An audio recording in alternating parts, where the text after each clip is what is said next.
Munasabah lamun urang segeur sakedeung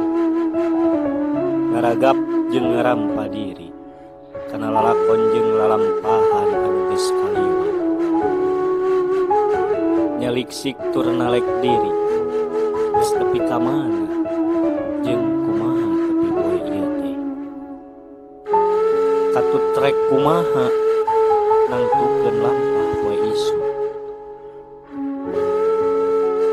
hirup anu katungkul ku umur aja teu apal di mangsa lumatak rinik-rinik kulit harti cicing harti ngawincik diri mun segnya nyaah kana raga mangka sing nyaho kana agama nyaur anu kudu diukur nyabda anu kudu diunggah hirup kumelendang di alam dunia teu aya disembaheun angin Gusti anu kagungan urang sadaya anu ngajadikeun langit bumi sawarga neraka jeung sagala bumi mesin ngaji jeung ngejo kudu saimbang ngejo parab awal ari ngaji mah parab akhlak ngejo teu ngaji pasti sasar ngaji teu ngejo pasti lapar merdih ati mentah tina mana menekung kanu maha agung ujabrata maha kawasa sanajan urang paanggan ari hate mah paanjang-anjang sanajan urang papisah kanu maha kawasa mah urang sumerah jeung ibadah Nabi urang sarerea Kanjeng Nabi anu mulia Muhammad jenenganana Arab Quraisy bangsana Ramana Gusti Abdullah Ibuna Siti Aminah dibabarkeun di Mekah wengi Senin taun gajah Rabiul Awal bulanna tanggal ka-12na April bulan Masehina tanggal ka-20na Ari bilangan taunna 500 cariosna 70 panambihna sareng sahiji punjulna Siti Aminah misaur waktos pabarna kacatur ningal cahaya mani ngempur di bumi hurung mancur parangina Kanjeng Nabi jatni kapinuku puji pinter tur gede kawani sabarnya akasa sami Keur 4 tahun yuswana diberesihan manahna Nabi dibelah dadana malaikat nu melahna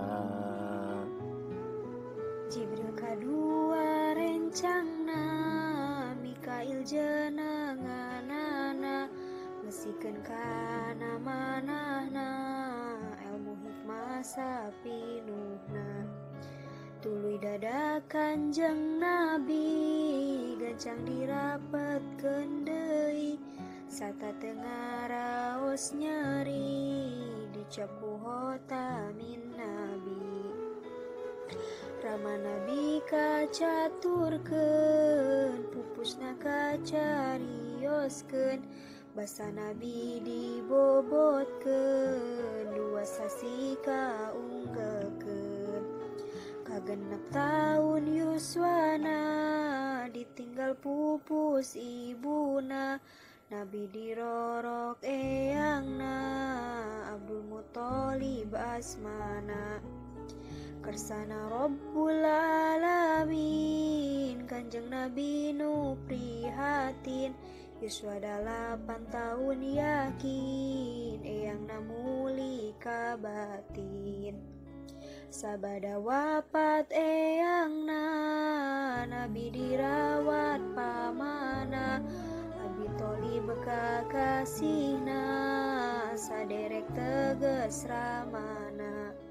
Kanjeng Nabi sering pisan dicandakan nagara Sam, sok nyandak barang dagangan, didinya teh pajeng pisan. Kacatur di eta negeri, loba pandita Yahudi,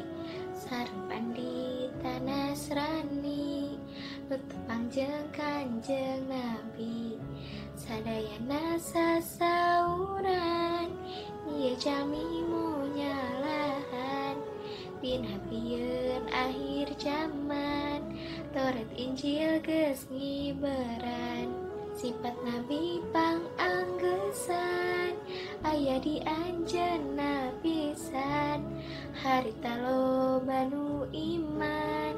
ka Nabi ngangkeun panutan. Karesepna Kanjeng Nabi, ka Gusti Allah ngabakti, di Gunung Hira Maranti,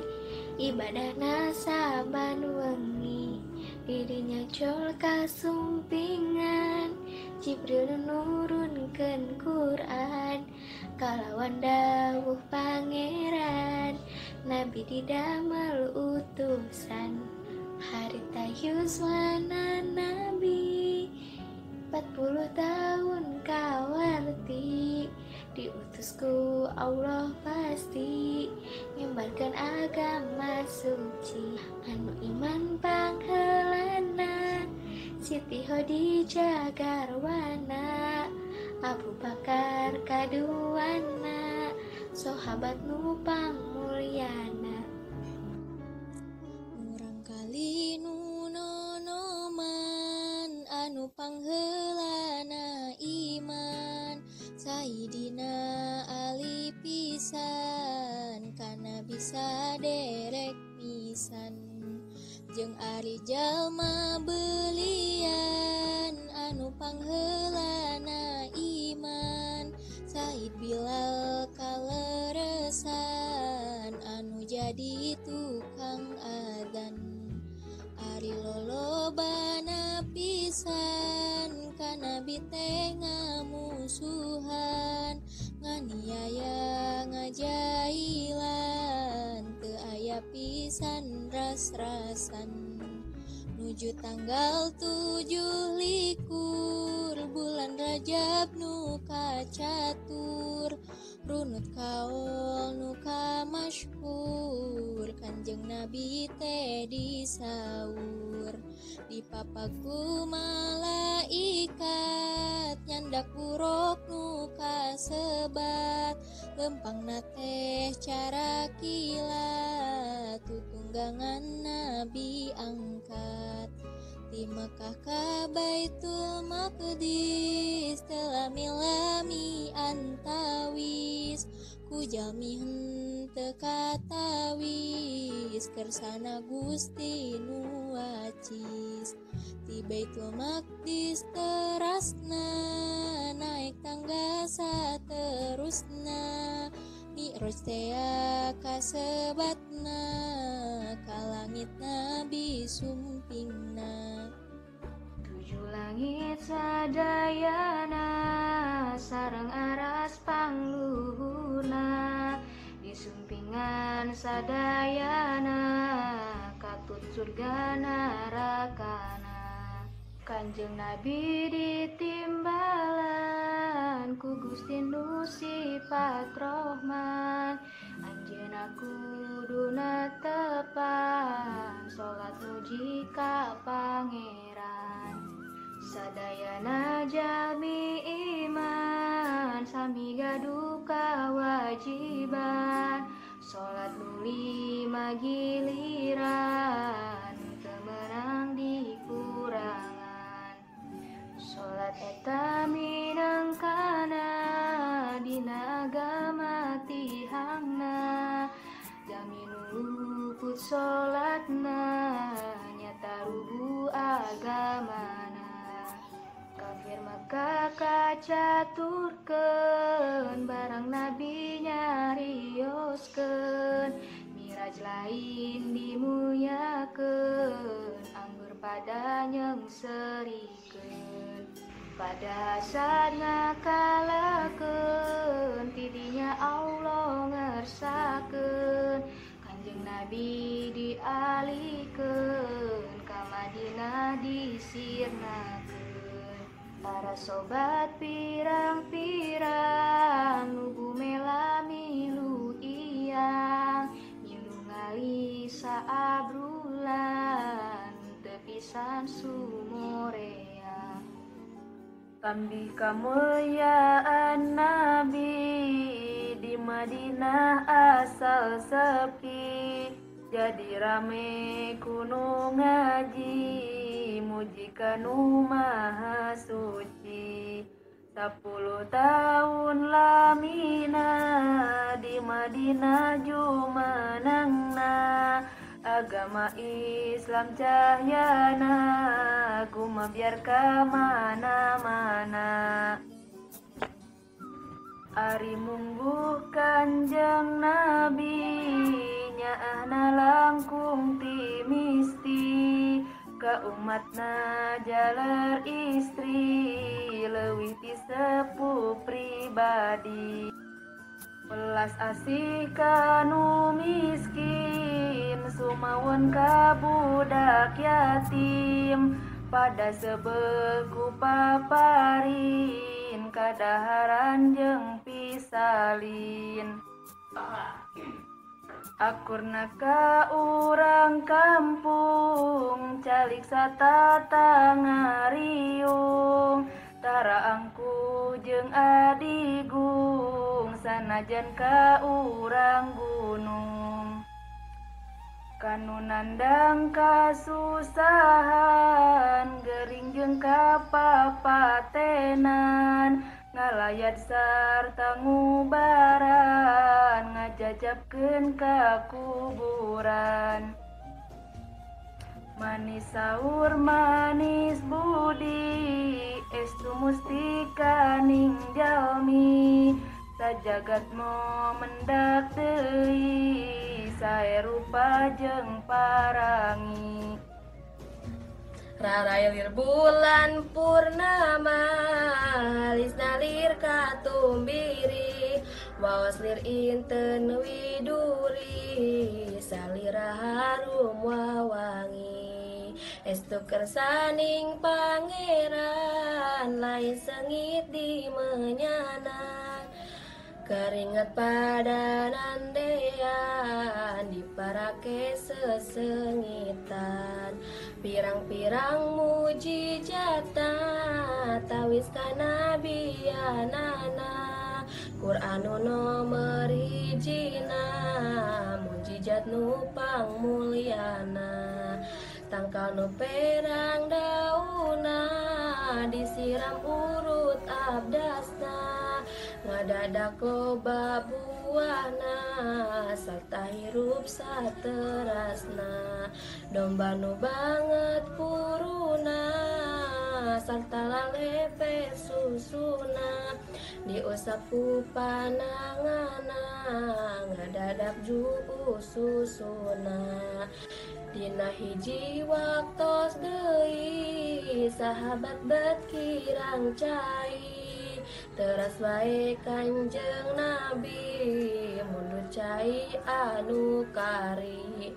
cai ngan sakedet pisan estu kabeh pada heran Nabi nelemkeun panangan dumadak tuluy manceran. Cai mancer loba pisan kaluar tina panangan sela-sela ramo pisan cukup kerjal mareaan. Ya Allah nu sifat Rahman abdi teh iman ka Tuhan teu aya deui pangeran lain ti Allah nu heman. Nu ngadamel bumi alam rauh jeung eusina pisan nu wajib diibadahan taya anunya samian. Sareng abdi iman deui ka Muhammad Kanjeng Nabi yen eta utusan Gusti miulang ka jalmi-jalmi nu sifatna kapercantenan wijaksana tur budiman bener rungkul sasauran lain saur kaheureyan. Hormat abdi ka anjeunna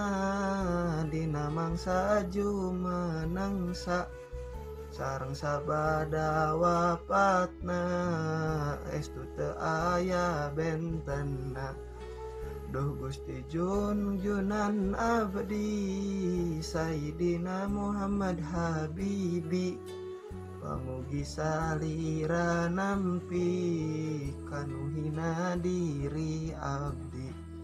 Abdi umat akhir zaman